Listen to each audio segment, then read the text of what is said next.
शिव महापुराण, यहां तक विष्णु पुराण कहती है, स्कंद पुराण वर्णन करती है, कार्तिक खंड वर्णन करता है कि तुलसी का क्यारा गोल है, चौकोर है, षडाकार का है। उसका भी प्रमाण हमारे शास्त्रों में लिखा हुआ है कि अगर तुलसी का कुंड गोल है तो वो ऐश्वर्य प्राप्त करता है, तुलसी का कुंड चौकोर है तो वो वंश की वृद्धि करता है, तुलसी का कुंडा अगर षडाकृति का है, 6 फलक वाला है, तो वो घर में संपदा की वृद्धि करता है। ये तुलसी के कुंड का भी प्रमाण हमारे यहां शास्त्रों में लिखा हुआ है कि कुंडा कैसा होना चाहिए।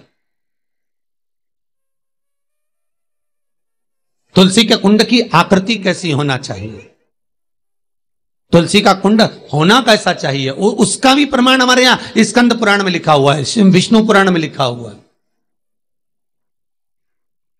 कि आपको क्या किस रूप में चाहिए। पर जगत है ना, दुनिया के आगे हाथ फैलाओ, जाकर निवेदन करो, यहां वाले बाबा के पास हो या वहां वाले बाबा के पास हो या उसके पास हो या उसके पास हो या जगत के पास जाओगे, दुख पाओगे, रुपया खाएंगे, चूना लगाएंगे, धक्के मारकर निकाल देंगे, 2-4-8 दिन घुमाएंगे फिराएंगे, कल आना, परसों आना, नरसों आना, ऐसा करना वैसा करना, बस बाबा यही घुमाते रहेंगे और तुम्हारे धन का चूना लगाते रहेंगे। पर निवेदन है, इनसे बचकर शिव की शरण में जाकर भगवान शास्त्र में जो लिखा है उसके अनुसार हम क्यों ना कर्म करें जिसका फल हम पा जाएं। हम क्यों ना ऐसा कर्म करें जिसके फल को हम पा सकें। हम क्यों भ्रमित हों।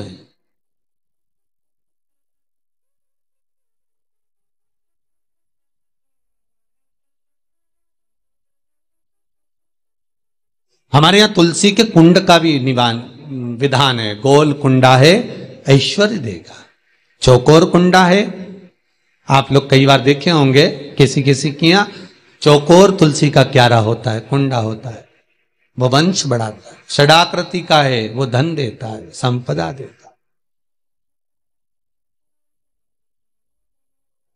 दोष हमारा है, हम तुलसी के कुंडे के नीचे शंकर जी को रख देते हैं। क्यों? कि यहीं तुलसी जी को पानी चढ़ाएंगे, यहीं शंकर जी को चढ़ा देंगे। दोष है। तुलसी के कुंड के नीचे हम सर्प देव को रख देते हैं, नाग देवता रख देते हैं, पानी चढ़ाएंगे, पात्री रख देते हैं, नहीं, दोष।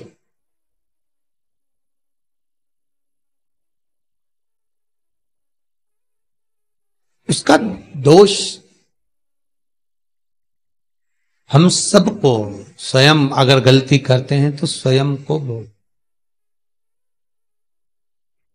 कैसा कुंड हो, 7 तरह के कुंडों का व्याख्यान तुलसी के रूप में कहा गया है महाराज। पहला गोल, दूसरा चौकोर, तीसरा षडाकृति, चौथा त्रिवेणी, 3 कोने वाला कुंडा। शास्त्र कहता है जिसके मार्ग घर में टुकड़े हो रहे हों, घर विभाजन की ओर हो रहा हो, तो 3 कोण का कुंडा घर में रखकर पूजा करने पर परिवार एक हो जाता है। 5वां, गार्डन में बिना कुंडे का, बिना कुंड का जो तुलसी का पौधा रोपित होता है, बिना कुंड के एक बगीचा जैसा बो दिया जाता है, तुलसी तुलसी उत्पन्न हो जाती है। महाराज वहां पर संपदा तो रहती है पर चिंता बहुत रहती है, टेंशन बहुत रहता। क्यों? घर के दरवाजे के बाहर इतनी सारी बगीचे में तुलसा कर दी। कोई निकल कर जा रहा था, उसने थूक दिया, कोई निकल कर जा रहा था, उसने पानी डाल दिया, कोई श्वान ने, कुत्ते ने, किसी ने, बिल्ली ने गंदगी कर दी, उसका दोष आपको लगेगा। इसलिए कुंड के अंदर तुलसा का, तो वो धन तो देगा, जो तुमने बगीचे में तुलसा लगाई है, गार्डन तुलसा का करा, वो धन तो देगा, संपदा भी देगा, पर चिंता को बढ़ा देगा। 5,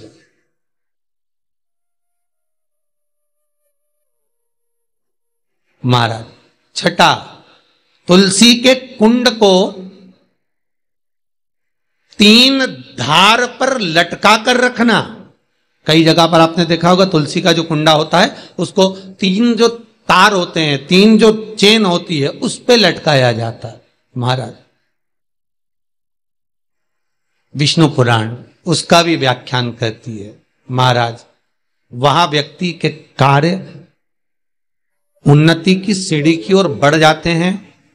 जैसे भोजन की थाली लग गई, भोजन तैयार हो गया, बस खाने बैठे हो और थाली खसक गई, समझ लेना कि तुलसी को अधर पर लटका कर रखा है। इसलिए कार्य तो हो रहे हैं, बनने वाले हैं, 4 दिन बाद ये काम होने वाला है, 8 दिन बाद ये काम होने वाला है, लग रहा है कि इसमें इतना फल मिलेगा, लग रहा है इस व्यापार को करेंगे तो इतना फायदा हो जाएगा, सब कुछ करा, लाखों रुपए लगा भी दिए, थाली मालूम पड़े खसक गई, अधर लटका है तुलसी। 7 क्रम है तुलसी के, ये छठा क्रम बताया। तुलसी का 7वां क्रम,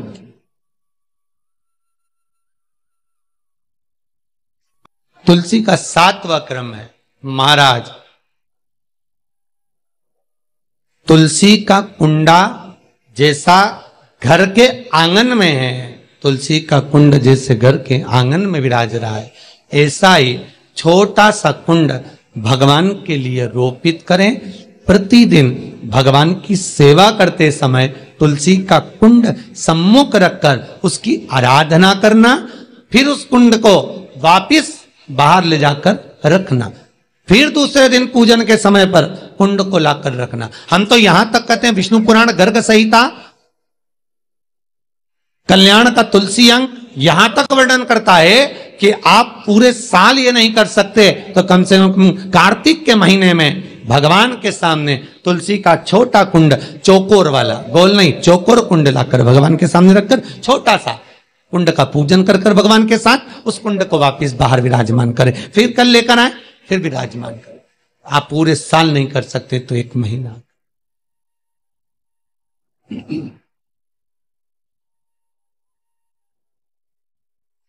उसका फल 1000 गुना प्राप्त होता है। तो किस चीज के लिए कहा गया कि तुलसी का कुंडा एक बाहर हो, एक घर के अंदर मंदिर के सामने पूजन के लिए रखा जाए, तो कहते हैं उस घर में वैभव, सत्ता, संपदा, लक्ष्मी, समृद्धि, शांति की कभी कमी नहीं, कभी कमी।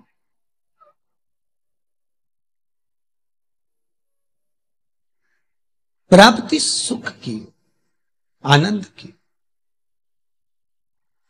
7 तरह के कुंड, 7 तरह के तुलसी के रोप का वर्णन हमारे यहां विष्णु पुराण में किया गया।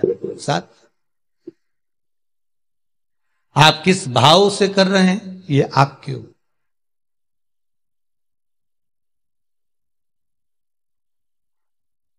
महाराज, स्त्रियों के, नारियों के जितने भी रोग होते हैं, बीमारियां होती हैं, रजोधर्म से जुड़ी हुई जो भी तकलीफें होती हैं, उसका भी व्याख्यान देवी भागवत में स्पष्ट कहा गया। गूलर का फूल, अर्थात जो देवी जी को, माता जी को जो घंटी वाला फूल चढ़ता है लाल कलर का, गूलर का फूल, माता के चरणों को छुआकर, तुलसी के पौधे का स्पर्श कराकर, जो नारी को रजोधर्म से जुड़ी हुई परेशानियां होती हैं, उसके अंतर्गत वो फूल तुलसी का पौधा दिखाते हुए खिला दिया जाता है, तो 3 दिन में उसको 2 दिन में आराम लग जाता है, 2 या 3 दिन में आराम। महाराज, तो शास्त्र कह रहा है आराधना में आप हाथ की माला, कर की माला ना भी रखें तो घट की माला, तुलसी की माला, रुद्राक्ष की माला आपके कंठ में होगी, तो 21,600 श्वास जो मनुष्य के शरीर से प्रतिदिन निकल रही है, 21,600 श्वास जो मानव के शरीर से प्रतिदिन निकल रही है, उस श्वास के बल पर आपकी घट की जिह्वा से वो मंत्र जाप हो जाएगा, उसका पुण्य आपके खाते में। तुम्हारे गले में जो तुलसी की माला हो, तुम्हारे गले में जो रुद्राक्ष की माला हो, उसमें मन के 108 होना चाहिए या 108 से भी ज्यादा होना चाहिए। कम मनके की माला मत पहनना गले में, बारीक बारीक मनके की कर लो, छोटे से छोटे मनके की कर लो, 100 से भी ज्यादा हो, 108 से भी ज्यादा हो। क्यों? क्योंकि गले में अगर तुलसी की माला होगी, गले में रुद्राक्ष की माला होगी, भले तुम